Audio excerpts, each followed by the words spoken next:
You ever have someone treat your land like a free parking lot? It starts like a bad joke, and by the time it ends, half the town's seen the video and nobody's laughing. Not really. My name's Eli Mercer, and for 30 years this patch of dirt and pond behind my house did three things: fed my family, kept my sanity, and reminded me who I was when everything else got loud.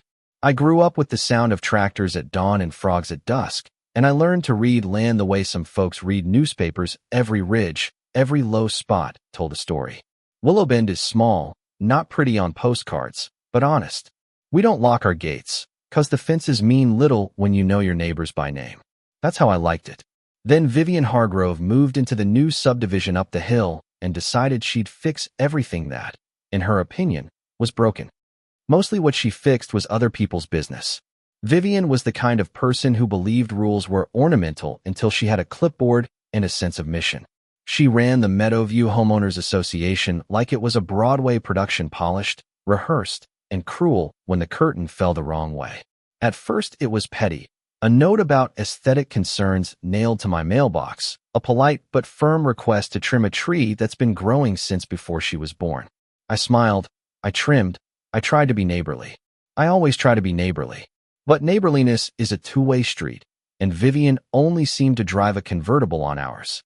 One Saturday, she and a few of her committee types showed up at the pond with picnic baskets and that kind of smile that says, I own the decency in the room. She'd parked her big, silver SUV right where my old fence used to be on my lane, half on my dirt, completely oblivious. She announced a community wellness gathering, invited her friends, set up folding chairs, and made little signs as if the pond were a new amenity for her HOA. People laughed at first. Folks from the subdivision were curious, but when she started lecturing the county about improving property values while shoving a brochure in my face, I felt something in my chest tighten. Not anger, exactly, more like someone stepping on the last page of a book I'd been writing my whole life. I could have called a lawyer. I could have risen up with statutes and land surveys. But those things take time, and Vivian's approach was theatrical, meant to win hearts and social media before any legal process could even take a breath. So I did the only thing I felt made sense in the moment. I went and talked to her, plain and simple, like men do around here. No lawyers, no drama, just words. Vivian, I said, that's private land. You can't just, oh, Eli, she cut me off. The smile went on like a mask. We're building community. Don't be that guy. It's just a parking spot for a few cars. If it's just a spot, take it on your own property, I said. This lane's been here longer than the HOA committee. My cows cross it. My kids used to play here. I nearly said my kids, but the word stuck. I didn't want pity or nostalgia to be my defense. She laughed, thin and sharp. Your kids? Honey, you mean your niece who visits? This is about the neighborhood, about standards. She used a word like standards as if it were a thermometer. Like everything below, it was somehow unclean. And that's when things stopped being a neighborhood spat and turned into a test. Vivian began to file notices, little administrative arrows meant to humiliate rather than inform. Unauthorized use of private property. They read, in fonts chosen to hurt. She sent pictures to the HOA newsletter my pond with a picnic blanket and a tractor in the background and called it unsightly. People who only knew her Instagram faces bought into the story. Others who had grown up around here saw it for what it was, performative control.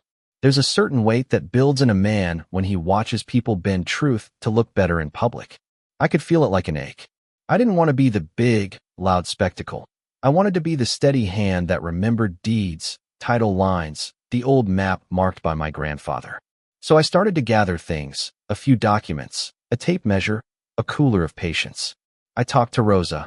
My neighbor on the south side. Rosa's a hairdresser and a sharper judge of people than any court. Don't start nothing, Eli, she said. But if she starts, don't you let her have the last laugh. And she started. One night Vivian left that SUV parked right where she pleased, nose inches from my old dock, like a statement. It glinted under the moon, spotless, entitled. It wasn't about convenience anymore. It was a message. The next morning, the meadow was full of whispering phones and a few curious neighbors who wanted to see what the fuss was about. I stood on the porch and watched Vivian strut out like she'd won something. So I did something that felt like a quiet, righteous reclaiming. I moved an old sign, nothing violent. Nothing dramatic, just a sign that said, "Private access, no parking, authorized vehicles only." I placed it where the lane met the puddle that marked the edge of my property. It was legal and unflashy, and I figured it might remind folks, in case they preferred common sense to spectacle. Vivian freaked. She marched over with her phone, recorded the entire thing like she was producing a segment. She started yelling, "Not at me." That would have been too honest, she yelled for the crowd. Sold the story. "This man is hostile. He's intimidating our peaceful community." She put on this performance of being the victim, and a few faces in the crowd looked at me with confusion because in the light she cast, I looked like the angry farmer, and she looked like the woman in pearls being oppressed by tradition. Then the SUV slid. It happened with that slow, terrible dignity of accidents that should have been avoidable. Someone had parked too close. The ground near the dock was softer than it looked after a week of rain, and the SUV nosed forward like something that had been too heavy for its own arrogance. There was a squeal, a plunge, and then silence heavy enough to hear your own heartbeat. The nose dipped, the bumper sank, and for a suspended second the whole thing looked unreal, like a sculpture someone had dropped into the mud.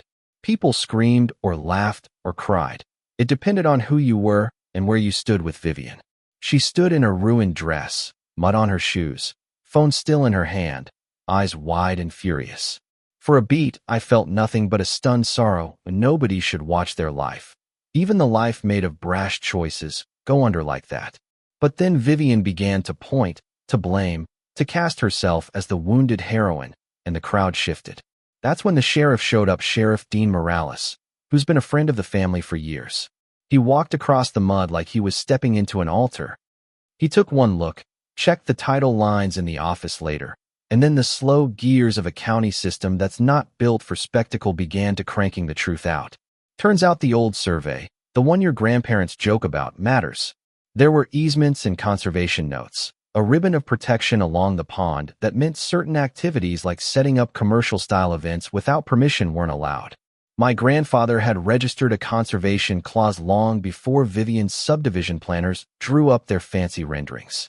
When Dean read it, his face changed from official to quietly sympathetic. He didn't make a show of it, but he didn't need to. Vivian sued for humiliation. The HOA sent letters. Folks texted mean takes and kinder ones by the dozen. My inbox nearly burst with offers of help and offers of counsel. But the thing that surprised me most wasn't the legal paperwork, it was the way neighbors showed up in plain ways. Bringing mud boots, hauling out a tow truck because the SUV had to be retrieved without further damage, offering tea while we waited for the insurance people to do their thing. Rosa brought a thermos and a knowing look that said, "You handled it." I guess the lesson, or at least the piece of it I can explain, is that land carries memory and law both. Vivian thought a lawn sign and a tidy haircut could overwrite decades. She underestimated quiet records and quieter people who remember whose land was where. She also underestimated the internet, which is its own kind of weird justice. The clip of the SUV sinking went viral in a way that made people pick sides, of course, and in the court of public opinion, nuance often dies first. But a judge doesn't care for spectacle. A judge looks at deeds and statutes and the intentions behind them. When that happened, the county's findings were straightforward: trespass, improper use, and in order to cease the HOA's activities on my property. Vivian's splash made her theory unrepeatable in a courtroom. She lost more than an SUV that day. I'm not telling you this to gloat. I'm telling you this because boundaries matter, not because I won, but because we learned what it cost to remind people of them. Vivian left Willowbend after the settlement. She took her pearls and her brochure and found another neighborhood that needed saving. People still talk about her, in hushed tones and loud ones, some saying she deserved every bit of mud she got, others feeling sorry for someone who seemed to need people's approval so badly they'd stage a landing in someone else's pond. For me, the pond's back to its old work: frogs, fish, the smell of summer nights. I fixed the dock with my own hands and a neighbor or two and tried to remember the softness of the land beneath my boots.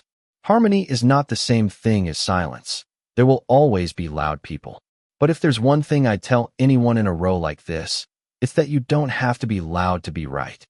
Keep your records in order, speak plainly first, and if you can, call someone who knows the law while you still have patience. So tell me, where do you stand? Is this poetic justice or public shaming? Was Vivian a villain or a symptom of something else, a community trying to define itself by the edges it draws? Drop a comment below. Tell me what you think. And if you've ever had to stand up for what's yours, share that story, because there's always another pond, another sign, another silver SUV. If you like the story, hit like, share with someone who likes small-town dramas, and subscribe if you want more real people, real land, and real consequences.